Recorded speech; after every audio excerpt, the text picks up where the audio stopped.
Nakataas pa rin ang signal number 2 sa Metro Manila dahil sa bagyong Opong. Sa Las Piñas, minomonitor ang mga kalsadang madalas bahain. May ulat on the spot si Marisol Abduraman. Marisol?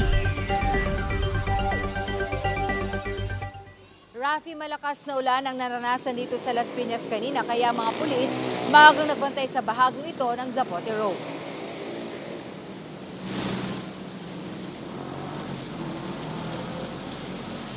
Wala na halos makita sa daanan kanina sa bahagi ito ng Skyway sa Parañaque sa lakas ng ulan dakong 10:00 ng umaga. Kaya ang bahagi ito ng Bacoor sa Las Piñas, gutter deep na ang baha. Buti na lang, Rafi, at agad tumigil ang ulan kaya hindi na binaha ang Zapote Road. Nakadalasang binabaha tuwing masama ang panahon, hindi kaya ay may bagyo. Kaya ang ilang miyembro ng Las Piñas Police maagang nagbantay dito mismo sa ating kinaroroonan para mabilis na nilang mamonitor ang sitwasyon dito. So far, Rafi, sa mga oras na ito, ambon na lamang ang ating nararanasan.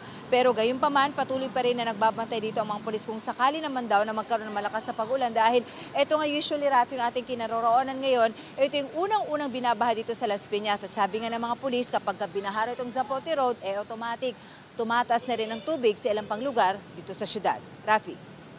Maraming salamat, Marisol Abduraman.